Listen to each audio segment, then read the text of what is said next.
जय Shri Krishna. Hello friends, कैसे हो आप सभी। आई होप आप सभी बहुत अच्छे होंगे और अपनी अपनी गार्डनिंग अच्छे से कर रहे होंगे। जो लोग इस मॉनसून से या इस बारिश वाले सीज़न से गार्डनिंग करना स्टार्ट करना चाहते हैं, आज का ये वीडियो उनके लिए बहुत स्पेशल होने वाला है। और उन लोगों के लिए भी जो छत पर गार्डनिंग करना चाहते हैं, टेरेस पर करना चाहते हैं, बट कुछ प्रॉब्लम और कुछ रीजंस की वजह से नहीं कर पाते हैं, या कुछ सवाल ऐसे होते हैं उनके दिमाग में कि उनका जवाब उनके पास नहीं होता है, तो वो रिस्क नहीं लेना चाहते कि वो इतनी मेहनत करें और फिर पौधे ग्रो ना करें। तो फ्रेंड्स, आप मेरे टेरेस को देखिए, यहाँ पर मैंने हर तरह के प्लांट को ग्रो किया है।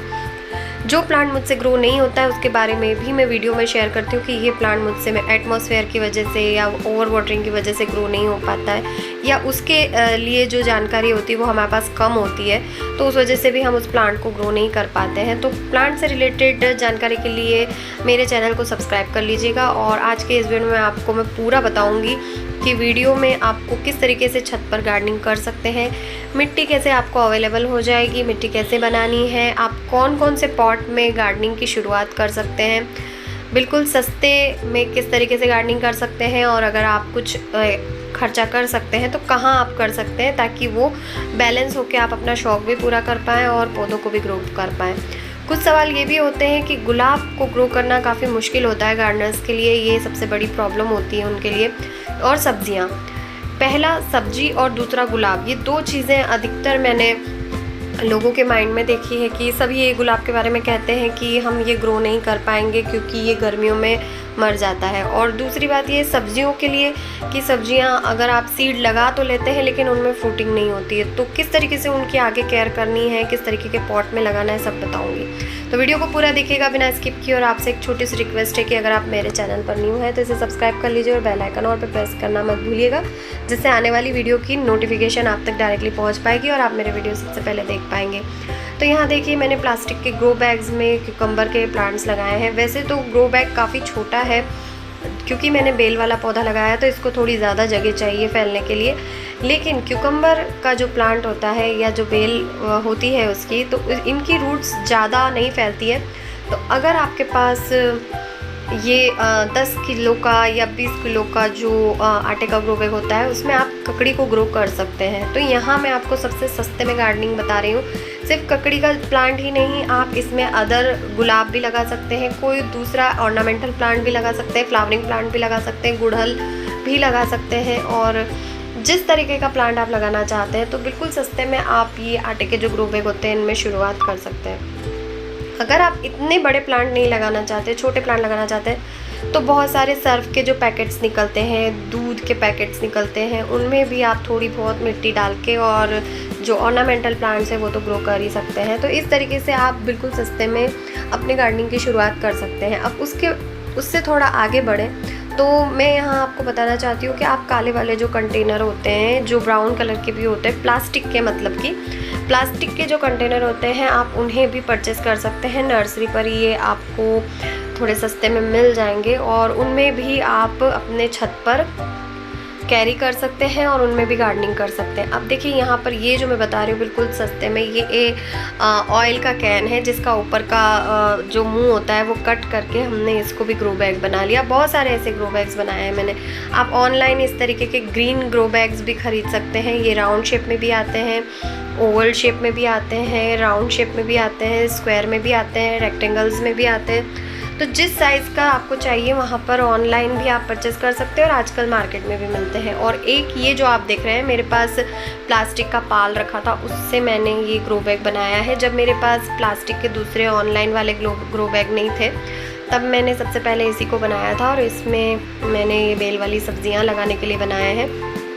आप इस तरीके से फ्रूटिंग प्लांट के लिए ड्रम्स का भी यूज़ कर सकते हैं। प्लास्टिक के ड्रम भी आपको मार्केट में जो भंगार की जो दुकान होती है वहाँ से भी आप परचेस कर सकते हैं। तो इस तरीके से भी आप अपने जो गार्डन में ग्रो कर सकते हैं। अब दूसरी बात ये आती है कि इतना वेट आप छत पर कैसे लोड कर सकते हैं। तो फ्रेंड्स, यहाँ मैं आपको बता दूं कि मेरे पूरी छत पर जितने पौधे और जितनी मिट्टी, जितने गमले हैं, इनका वेट इतना नहीं है। अगर मैं इसी के ऊपर और भी रूम्स बनाती हूँ या और भी फ्लोर्स बनाती हूँ, यानी कि सेकंड फ्लोर, थर्ड फ्लोर, तो उनका वेट जितना होगा उससे इनका वेट बहुत कम है। हाँ, ये हम कर सकते हैं कि जो भी लेंटल होता है, यानी कि कंक्रीट किया हुआ एक कॉलम और बीम होते हैं जो मकान में, प्लॉट में, आप जो बीम होते हैं उनके ऊपर आप इनको लेंटल जो होते हैं उनके ऊपर ही, वॉल के ऊपर ही गमलों को रखिए, तो उससे वेट वॉल के ऊपर ही जाएगा। आप सेंटर में मत रखिए, जहाँ पर कॉलम बने हुए हैं वहाँ, या जहाँ पे बीम बने हुए हैं वहाँ पर रखिए, तो प्लांट का जो भी वेट है वो नहीं जाएगा। आप, हाँ, यहाँ पर एक और क्वेश्चन आता है कि प्लास्टिक के पॉट यूज़ करने चाहिए या मिट्टी के गमले। तो मैं एडवाइस दूंगी कि अगर आप पौधा हेल्दी चाहते हैं तो मिट्टी के गमले का यूज़ कीजिए, और अगर आप छत पर वज़न कम रखना चाहते हैं तो आप प्लास्टिक के पॉट का यूज़ कर सकते हैं। तो इसी तरीके से आपको पॉट का चुनाव करना है। मेरे पास मिट्टी का भी गमला है और प्लास्टिक का भी, क्योंकि हम छत पर गार्डनिंग कर रहे हैं तो मिट्टी का गमला हमें उठाने में, कैरी करने में थोड़ी प्रॉब्लम होती है, वो टूट भी सकता है, और वो एक तो बहुत हैवी होता है मिट्टी डालने के बाद, तो उसे आप उठाना इम्पॉसिबल है। तो आप प्लास्टिक का ही गमला प्रेफर करें। मेरी तरफ से यही एडवाइस दूंगी कि प्लास्टिक का गमला उठा करके रखना ईजी होता है, वो टूटता भी नहीं है। बहुत सारी ऑयल की कैंस में भी मैंने प्लांट्स लगाए हैं, मैं एक एक करके वीडियो में आपको दिखाई रही हूँ। जो भी मैं घर के वेस्ट मटेरियल से मैंने जो भी यहाँ पर बनाया है, वो अधिकतर मैंने काले वाले पॉट्स का यूज़ किया है, प्लास्टिक के, जो कि नर्सरी पॉट के नाम से जाने जाते हैं, और उनको आप नर्सरी से इजीली अवेलेबल कर सकते हैं। वहाँ से आपको वो प्लांट्स मिल सकते हैं, पॉट्स मिल सकते हैं, माफ़ कीजिएगा। तो इस तरीके से भी आप गार्डनिंग की शुरुआत कर सकते हैं। आप कोई भी घर में प्लास्टिक की बॉटल है, उसमें भी अगर कोई छोटा पौधा है तो वो लगा ही सकते हैं। लेकिन बात यहाँ आती है गुलाब और सब्जियों वाले पौधों की। अधिकतर लोगों की फ़र्स्ट चॉइस यही होती है कि वो गुलाब और सब्जियाँ उगाएं।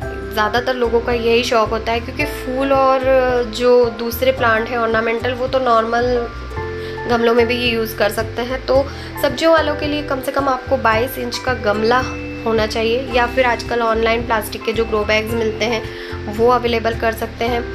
फिर आती है बात खाद और बीज की। तो देखिए, बीज भंडार की दुकान पर आपको सस्ते में 20-30 रुपए में बीज मिल जाते हैं, आप वहाँ से ला सकते हैं, वो ज़्यादा महंगे नहीं पड़ते हैं। हाँ, खाद अगर आप सब्जियाँ लगा रहे हैं तो आपको खाद एडवांस में ला के रखनी होगी, क्योंकि मिट्टी में भी हमें खाद मिक्स करनी होती है जब स्टार्टिंग में सीड्स लगाते हैं, और उसके बाद हमें टाइम पर टेरेस पर, ये एक प्रॉब्लम है प्लांट्स के साथ कि टाइम पर आपको खाद देनी पड़ती है। अगर आपके प्लांट में फ्रूटिंग हो रही है तब भी आपको खाद देनी है, और उसको हार्वेस्ट करने के बाद भी खाद देनी है। तो ये खाद देने का सिस्टम भी काफ़ी चलता रहता है। आई होप आज का वीडियो आपको पसंद आया होगा। पसंद आया तो वीडियो को लाइक कीजिए, शेयर कीजिए, मेरे चैनल पर न्यू है तो सब्सक्राइब ज़रूर कीजिए, बेल आइकन और पे प्रेस करना भूलिएगा। बाद मिलते हैं नेक्स्ट वीडियो में फिर किसी नई जानकारी के साथ। तब तक के लिए बाय, टेक केयर, जय श्री कृष्णा।